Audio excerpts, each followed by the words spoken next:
What's up, everybody? Welcome to this episode of Topic Thunder. here from the top 10. That's right. When you hear the Topic Thunder intro, it means we're doing questions from our patrons. And this is a great benefit for the patrons who are $5 and above. If you're not a patron and you've been enjoying these shows and you want to send in your questions, thoughts, or comments, head on over to patreon.com/the top 10 and sign up for the Patreon there. And we'll answer your questions here on the show. Right, Matt? Matt, we will. We don't know what they are beforehand. We just answer them as they come in. So it's a surprise to us. And our first one comes to us from Oliver Madrill. Okay. Simply titled The Bechdel Test. He says, "Hey, guys. Hope you're doing well, or you're both doing well, rather. I was talking to my partner, and she wondered if you'd ever done a top 10 movies that passed the Bechdel test. Ooh. It got me thinking as to what you guys think of the Bechdel test and whether in this day and age, it's still a reasonable way of judging a film and the way it treats women. It seems to me maybe it's not quite good enough for 2022, but would be interested to hear your thoughts. Cheers, Ollie." Okay. So the Bechdel test is a simple test which names the following three criteria. The film has to have at least two women in it who talk to each other about something besides a man. And this was popularized by Bechdel's comic, the name of which Google won't let me put on this page for inciting hate, in a 1985 strip called The Rule. So, Matt, movies where two women are in it, talk to each other, and talk about something besides a man.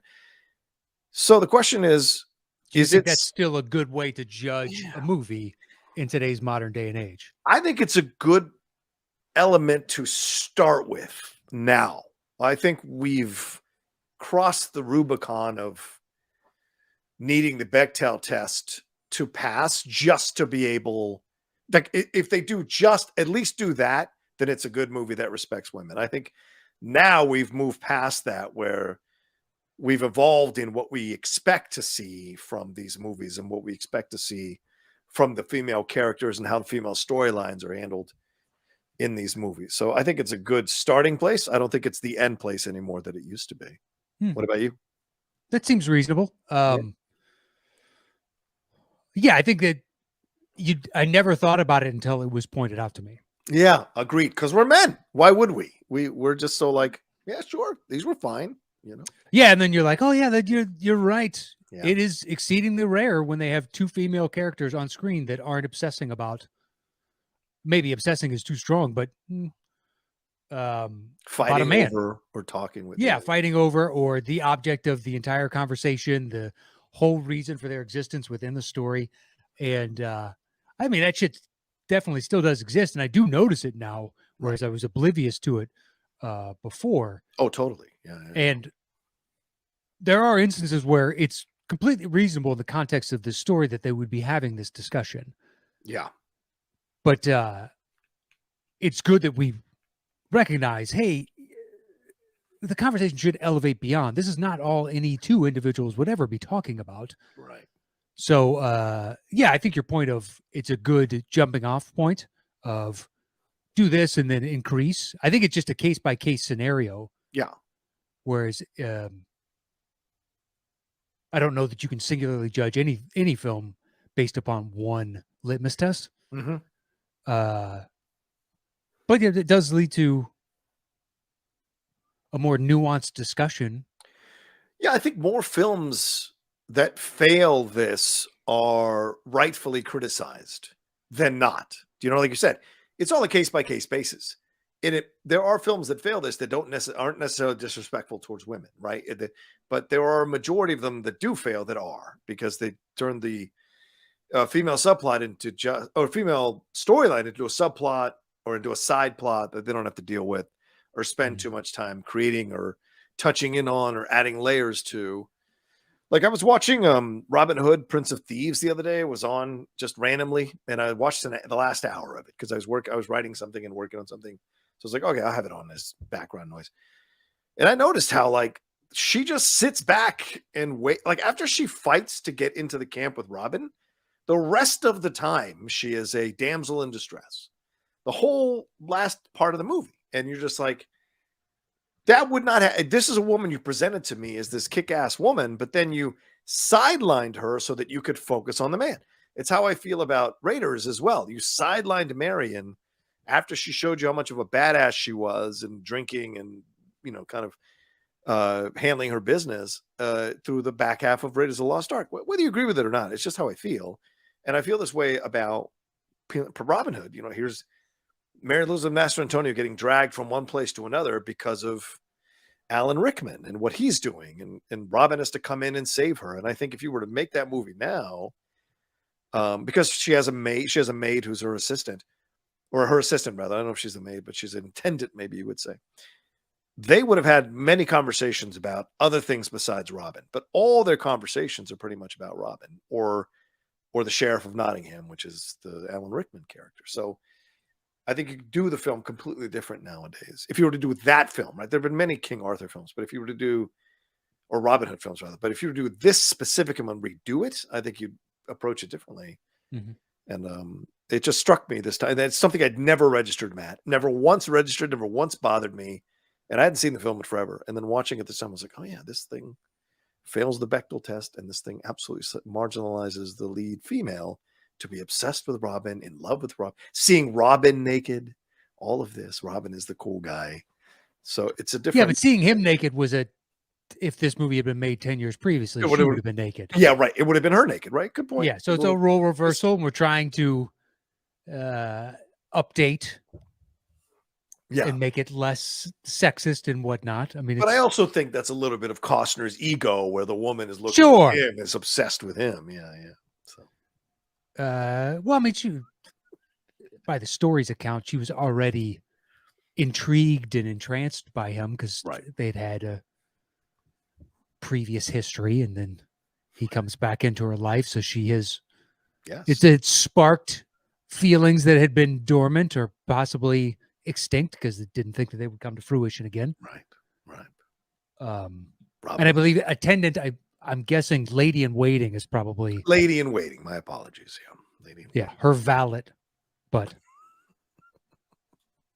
yeah, I mean, they beat up the guys who tried to, threaten them on the road, and they're Robin's guards. They beat them up and lead them into and then get into the camp themselves. But then all of a sudden, the Sheriff of Nottingham is just unbeatable thing, so. But yeah, it's a good starting point, but certainly I think we're seeing more from the films that understand this, and we're seeing more layered, three-dimensional characters, for lack of a better term, on the women's side of things in a lot of the recent work that we've seen in film. I mean, she said, as we mentioned in another show, didn't do well at the box office, but that's an incredible film about those two people and the way they play them. They take the time to show you their lives outside of them pursuing the story. So you establish their lives and then also what they do in trying to pursue the story. So it's a great balance as you're watching. You're aware of all the factors that they're weighing as they make the decisions that they make to pursue the story in multiple occasions. So, yeah. Anything more to add to this one? No, I don't think so. But thank you for the question, Ollie. Thank you, Oliver. Let's move on to Dan Howland. He says, hey there, guys. Hope all is well. Been a fan of the show since the early days, but this is my first time sending in a question for Topic Thunder. Well, thank you, Dan. My question today is about movie remakes and reboots. It seems like whenever it's announced that a movie is being remade/rebooted, everyone complains. Yes, I think it can be frustrating at times when it seems like Hollywood wants to do nothing but remakes, but there are also a ton of great remakes and reboots out there. For example, the 1961 West Side Story won 10 Oscars and would be considered a classic by many. It is a classic. It's not considered. It is, period. And a remake may not have been, quote, necessary, but Spielberg did a fantastic job with his version, and many people think it should have won Best Picture last year. I know I do. That's me saying that, not the Dan. Spielberg has argued that he did not do a straight remake, and he has said he did a retelling that more closely followed the original Broadway show, but that's all semantics. I also feel this is a bit different for franchises and series. For example, in the last 10 years or so, we've seen reboots of popular franchises like Mad Max and Planet of the Apes be extremely well received. I know since these are franchises, it is a bit of a different situation than something like West Side Story, but overall still deals with an existing property. So my question is there some criteria that you think makes it okay to remake/reboot? And is there a criteria for something being left alone? Thanks, guys, for all the great shows over the years. Dan Howland. Matt? I mean, there obviously is no hard and fast Mm-hmm. in any of this. So whatever you say is the criterion. Well, that's just for you specifically. Right. Because there could also, you could be staunchly against them rebooting, and then the general public embraces it and it becomes a huge hit, and you are in the distinct minority. Good point. Can easily happen. I think start with bad movies. Mm-hmm. If it's already an all-timer, then I don't really necessarily see the point, especially if it still holds up. Yeah. And something like a franchise is utterly different, especially in the case of, like, say, Spider-Man. Well, Sony has to keep putting new product out, otherwise they forfeit the character. Yeah. So in that instance, like, it's just going to keep coming. That may change in time, but eventually Tom Holland knows he's aged out of this role, Yeah. and we're going to have a new Spider-Man. Yeah. That's just part of the cycle of Spider-Man. But I think it more so, if the original still holds up and is still excellent, even through the eyes of a modern audience, then I don't see the point of remaking it. Yeah. It could be a case of, like, where Spielberg, I think part of the reason and rationale was there's an entire generation of fans that have never seen the original West Side Story. Yeah. Right. So if we remake it, then perhaps we get them to watch it for the first time. And that makes a tremendous amount of sense to me. But, you know, for a lot of classics, I think they still hold up. So I don't see the point. Some might be too slow for a more modern audience. So if we took it, trim the fat in little spots, maybe added in a scene or two just to flesh out some characters, then you could easily retell it. But others, just, if you're doing a shot for shot remake, well, I don't necessarily see the point unless you are saying, hey, if we put in modern actors, then perhaps an audience will go see this, as opposed to, hey, you should just go watch the original. Right. I'm thinking like 12 Angry Men. I think it Yeah. flawlessly holds up. Good point. I think you can watch it today and it's just as entertaining, but you may not have any gravitation towards any of the actors because you don't know them.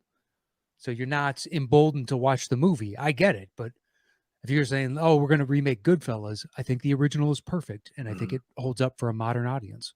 Yeah. But once again, I don't feel that there's any distinct hard and fast, and franchises are a different animal. Yeah, I think you're absolutely right. In terms of the criteria is subjective. I think for me, the criteria that comes to my mind is, has there been enough time where people have forgotten the original or the classic, or it's, as you said, with West Side Story, it's like a whole new generation grew up without this one permeating their consciousness, right? And so has there been enough time since that one passed? And I agree with Matt.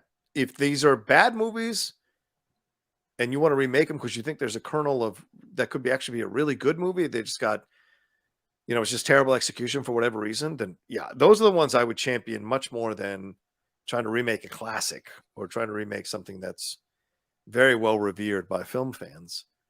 Like The Godfather. I mean, if they ever announced a remake of The Godfather, I think people would still be like, too soon, even though it's 50 years old. So, but yeah, I think that's a part of it. You have to feel like people aren't in touch with that movie anymore for whatever reason, whether it was terrible or it's just too much distance has gone on, or we've moved on as a populace from that kind of movie or that movie itself. And you have a fresh new take on how to get people back in love with this film or this story, then great. You know, like Spielberg said, and you may think it's, what'd you call it, semantics, but I think it mattered that he came in with a completely different point of view that was more connected to the stage show, which a lot of people who've seen the movie maybe have not seen the stage show. So it feels kind of fresh because you're taking new angles and new approaches into it, and it works. As far as something being left alone, yeah, I mean, I think for me, again, it's all subjective, but I do feel there's like a public consciousness of film, of people who love films who understand that certain things can't be remade. Like, you're not going to remake Citizen Kane. It's 1941 that film came out, and still there's been no remake of that. You'd have to update who it's about. Yes. And the story as a whole. So it really wouldn't even be Citizen Kane at that point. Yeah, exactly. And something like Ben-Hur was remade with Houston. Houston and Toby Toby Kebbell, but it had nowhere near the magic of the original. Oh, not the original, of the 1950s remake that won Best Picture with Charlton Heston, which was a remake of a 1920s silent version that people loved back in the 1920s. So, it's the time has to pass. But there are certain things that can be left on. I think you could have done remade Ben-Hur, but you needed a new angle into it. Yeah, But I think that there was are certain possible. ones. I think there's certain ones that people just kind of still cite, still connect to, still have a feeling about that you can't And- touch. You know? I think sometimes like A Star is Born has been made 4 times. Yeah. At least 4 times. Yeah. And I think they got it right. Mhm. Bradley Cooper got it right on this one. I haven't seen the others, but by all accounts, it's like they vary from okay to not good at all. It's like, okay, well, there's an instance where I think you could. And then on the franchise front, like you just got to give it time. Terminator is going to be reboot. Matrix, I think, will be tougher, but more than likely it's going to be rebooted. You're just going to change all the characters, but it's the same story. And there's certain instances like I think Lethal Weapon would be difficult. Yeah. So singularly, those 2 individuals. But I think inevitably Die Hard gets rebooted. Oof. Yeah, I don't think it'll be good because I think Bruce Willis is the entirety of that movie, but I think it's coming. Do you think Rocky gets rebooted? I mean, in essence, well, technically, Rocky's already feeling like it's being rebooted. Yeah, that's true. It's a good point. Yeah. I mean, Willis was talking about McClane prequels, which of course make no sense to me unless you're dealing with how small cases in the city. But he's known as the Nakatomi Towers guy. Right. So that thereby just says nothing of true import happened to that scale. Right. Before Nakatomi. Yeah, good point. Otherwise, when you showed up at Nakatomi, you would have been the Brooklyn Bridge guy or whatever it is because you're from New York. Yeah. They would have known you. I don't know if you can do it, but for any of those franchises, man, it is, and all the Marvel and DC stuff, like give it enough time. Henry Cavill still doesn't have a fucking contract, but like if Martin Downey Jr. elects not to come back, they will reboot Iron Man. Oh yeah, I mean they're in essence soft rebooting him with Ironheart, so yeah, absolutely. So I think it's a public consciousness thing because I do think people, including me, rebelled at the idea of Spielberg doing West Side Story because I was like, I don't need another white dude telling me the story. Let's see it from the Latino point of view. But Spielberg did a great job showing you the film through the Latino point of view, just like he did with Color Purple, showing you the Black experience. And that speaks volumes of the kind of filmmaker Steven is. He just has this ability, and God love him, because he can do it.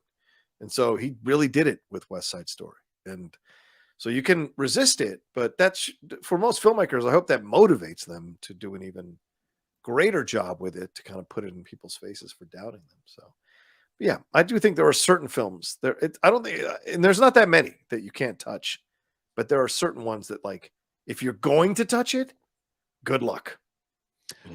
So yeah, it'd be difficult. None of it is impossible to do. No. But like some of them, I just don't see. Wizard of Oz, I don't. Right. Good point. It's tough to capture that kind of magic. Yeah. Good point. All right, let's do one more here, Matt. We got a few minutes left in the show. We'll take a quick break. Oh, yes. Before we jump into this third question, hear this word from our sponsor and be right back after this. All right, there we are. Now we have one more. Our thanks to Mr. Dan Howland for that last one. Thank you, Dan. And this one comes to us from Fred Tastic. Oh, shit. Mr. Fred Castillo. It says, "Hey, Matt and John, I'm a huge movie lover, and there are many things within a movie that gets me excited about that movie. For instance, vehicles. These can become a memorable character in a movie instead of just a means of transportation. One of my favorite movie cars is the Beast from Tango and Cash. Wow. It was loaded with horsepower and firepower and a stance that was pure hell. What are some of your favorite car, truck, motorcycle, or military transports in film? No spaceships, because that's not something someone can purchase and use as their daily driver. Thanks for reading this, and I'm looking forward to hearing your opinions, Fred Castillo. All right, so we have to be able, because he puts military transport in there. So outside of Humvee, we really can't order any in there. Because the first thing I thought of was the Osprey in Transformers. Oh, yeah. Because the military had been developing that for so long, and that was basically its unveiling to the general public. It Was in a fucking insane. movie. Yeah. That thing's pretty cool. But since I can't purchase an Osprey, Light Cycle and Tron, Oh, yeah. That's a great choice. can't purchase it though. But it's a I don't want to be limited by that because none of the cars in these movies are purchasable. They're all souped up and made for these movies. But I guess if you want to go to the ground level and see cars that you think could be purchasable, I would throw Stuntman Mike's car from. But Death Proof. Yeah, I mean that thing was awesome and insane, right? Because I mean the horrible scene when he does what he does to the girl in the car, it's just fucking heartbreaking. But the car itself, to be able to do the things it can do because of how he drives it, is pretty awesome. For sure. Yeah. The DeLorean, right? Even Great though choice. You can't purchase the one that actually flies into a time machine. But you could get a DeLorean. You could. I know a friend of mine who's a voiceover coach bought one. Really? I heard those things are just money pits. Yeah, they are. But it was about status to have that thing. What status is that exactly? Well, you've got The status of potentially finding cocaine in the doors? Is that the status we're going for? Matt knows, ladies and gentlemen, with a 1980s joke. It's a 1980s car. It's true. It's true. It ceased to exist shortly after. There's a reason they chose it for the movie because like it looked futuristic, but it's not a common car, and the company had already died at that point. Yeah. So how dare you? No, I apologize. How dare you? How about let's see. Oh, go ahead. You got one? Well, in like Ready Player One, they have the DeLorean, but then they've got the motorcycle from Akira. Oh yeah, right. They've got that Bigfoot-esque, monster machine, whatever the fuck you want to call those things. Yeah, the monster truck. Monster truck. Thank you. Yeah. I was thinking of even though it's animated, but the Dreadnoughts car in G.I. Joe's. Oh yeah, good call. With the minigun on the front. Yeah. Let's see what else is there. I throw the Ecto One in there. From Ghostbusters. All right. Was it the hearse that they convert into the business car to go and get those ghosts that they're not afraid of? That's right. Oh, what about the Humvees from The Rock? Yeah, they're the same as any others. I don't know. They seem to be pretty incredible on those San Francisco streets. What else? I guess some people like that motorcycle from Easy Rider. I'm not an Easy Rider fan, but I know some people like that car. Yeah, the movie's a collection of vignettes. It's all right. Yeah. That's the through line is tenuous at best at times. Yeah. Great movie. I'm trying to think. Cars. Kit? Would you want Kit? Oh, that's sure. not a movie. Sure. I mean, there's of course all the James Bond stuff, Aston Martin and all that. Sure. It's pretty badass. But then none of them stand out so memorably that I'm like, that one specifically. Fair point. Well, I couldn't tell you the make and model. Right. And they're not so unique that you can't do like what he's doing with, as soon as he says Tango and Cash, I'm thinking of that big, ridiculous truck. Oh, yeah, right. So you say James Bond car and be like, which one? Okay, then what were its gadget? I got to get into the weeds a little bit to figure out. The only one that stands out, I guess, would be Skyfall because it was like kitschy that they went back to. Yes. But beyond that, they're all kind of just one and the same. What about what was I was looking at? Because I'm looking up these cars now. What about the Tumbler from the Batman from Dark Knight? Ooh, right. And it's a twofer. You get a motorcycle out of that as well. You do. Yes, you do. What about the Batwing? Can Which you would get the Batwing? Can he buy the Batwing? Hey, look, we said the buying is not going to be one of our factors in this. I will stay away from military tech. That's fine. Okay. Would you rather have the Tumbler or the Batwing? I take the Batwing. Yeah, I'd rather have the Tumbler. Absolutely. Ooh, no. I would rather have What Pattinson's yes, Batmobile? Pattinson's Batmobile. I was just about to say it, the Batman Batmobile. I was trying to say it in my mind before I said it out loud. The Batman Batmobile. Yeah, from 2022. Like that. Well, it's like a one. Yeah, regular car except extra badass. come on. It's not Well, I'm right. saying compared to the Tumbler, which is a Humvee Yeah.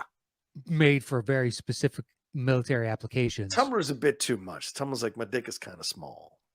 Whereas Pattinson's car is like, oh no, it's the right size. That's what I like about that Batmobile. No offense to the Tumbler or to Christian Bale. Sure. It's an analogy you don't often hear, so it's good that we got a chance to use that.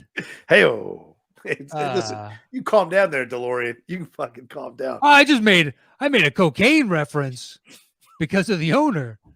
You're I know comparing what dick reference it is. sizes to Batman and now forcing us to wonder how big Christian Bale's crank is. Hello. That he's got to make that choice. Okay, well, of all the Bruce Wayne. Yeah. would you take 89's Batmobile over the Tumbler? Yes, I would actually take 89's Batmobile over the Tumbler. So would I. It's so sleek, man. It's a It's- badass car. It's like for the over-the-top theatrical, if you're going to make a Batmobile, that's pretty flawless. Dude, the reaction from everybody when he took the fucking cover off that thing in the Flash trailer, that alone tells you how much iconography that Batmobile has, the 1989 one. Now, don't hype it up too much. They might throw that on the shelf and we'll never see it. Yeah, good point. No, there's no way they're killing that. I know. Not after the reports of like, dude, Ezra's really taken to his therapy. Dude, Okay. He's really Okay. understanding his role. Such a good dude these days. All right. Are there any women-driven vehicles? I was trying to think of some of the women-driven. Trying to think of like something from Gone in 60 Seconds that Angelina might have driven. I mean, the or- Mini Cooper, an Italian job. Sure. Cool. But it's like if that's the case, then the Born Identity one. Yeah. Oh, yeah. That's a good. I love that one. That's right. She's kind of gone away, huh? Franca Potente. She was like the new, fell off the face of the earth as far as movies are concerned. yeah. She was like the Numi Rapace before we had Numi Rapace. So she had so much buzz from Run Lola Run, Right. then going into Born, and you're like, okay, and then It's gonna happen. nothing after that. Yeah. She got killed off on screen, and apparently that just submarined her everywhere else. I was so mad that they did that and that she did that. Like, never go back to get your ass killed off. Why? Let them kill you off screen. Fuck them. Yeah, paycheck. Maybe they offered her just an insane sum of money to show up for that one shot. Maybe. Listen, you never know. Is there anything? Oh, Smokey and the Bandit, right? The Bandit's car. Come on. That's an iconic. Sure. Well, if you're gonna do that, oh shit, what was the car racing one with Burt Reynolds with that going across the country? Oh, Cannonball Run. Cannonball Hell yeah. Run. Thank you. Hell yeah. There's got to be a better version in there. Yeah. All the Fast and Furious cars, of course. Oh, of course. Dude, magnets. Come on. What are we talking about?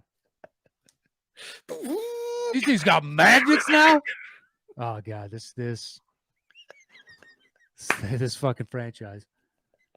Dude, the magnets fly into space. I haven't seen the movie. I think you're wasting the potential of these. You should be doing watch-alongs of each of these movies and just eviscerating them and making them like something you can give to people as a gift or something, or maybe Bless humanity with my insightful shittiness. Yeah, you're a funny motherfucker. So Sure. jump on and fucking do a commentary. Now I have to watch 20 hours of Fast and Furious films. Or you wish it was just 20 hours. There have been 9 of those films, and each of them is well past 2 hours. So Okay. you're looking at maybe 22? 22, probably 22, 23 hours. Yeah. Ridiculous. That is the thinnest of premises already. After you get out of the first one's like, whatever. Yeah. It's basically a Roger Corman film with a Sure, better sure. budget. Sure. And now we've gotten to just ridiculousness. The Good for new you, one Vin. is apparently $340 million right now, the budget, which is fucking insane. Seems reasonable because it's going to make $2 billion. You hope. The last two have made less than the seventh installment. So What was 8 The and Rock's 9 last one? made less. Well, it was during COVID too. So to be fair, True. What was The Rock's last one? Was it 7? which one? The Hobbs and Shaw? No. Are you counting Hobbs and Shaw in that box office mix? I'm talking about No. Was that his last one? Maybe it was. Yeah. Fast and Furious 7 did 1.5 billion. Fast 8 was his last one. That one did 1.2 billion. And Fast and Furious 9 did 726 million. So it's gone down. But I mean, you can excuse, I think, 9 because of the the pandemic. pandemic, right? But 8 went down by 400,000. So I don't know. We'll see what 10 does. I think losing The Rock is a big deal for this franchise. It really is. Don't have much star power, but I don't know if people tune in for the star power. So Yeah. I mean, look at Black Adam. It is not going to make money. Hobbs and Shaw box office was 760 million. So that was more than Fast and Furious 9. But again, yeah, that was a regular year though. yeah. Black Adam box office right now is at 366.9 right now. So, boy, he tricked people though, didn't he? He tricked people into believing this whole thing. Oh, I should fight Superman. So what are you talking about? Your movie isn't going to make money. Well, and Cavill doesn't have a contract, so I don't know why they do that and then don't give him a contract. But who knows? It was a different brain trust before the new one came in, so we'll see. We shall see. Yeah, who knows? Anyway, all right. I think that's good, right? I feel like this is good. Don't you think? Yeah, I would imagine right. so. Right, So, okay. I was going to say thank you to Fred Castillo for sending in that question, to everybody else that sent it today, Oliver Madrill and Dan Howland. And you can follow the show at Top 10 Show on Twitter, all spelled out, or on Instagram and YouTube. It's /The Top 10 Podcast. And you can follow me anywhere at Matt Nost. You can follow me at The Roca Says. You all take care of yourselves. Be well. We'll talk to you next time with another brand new episode of Topic Thunder.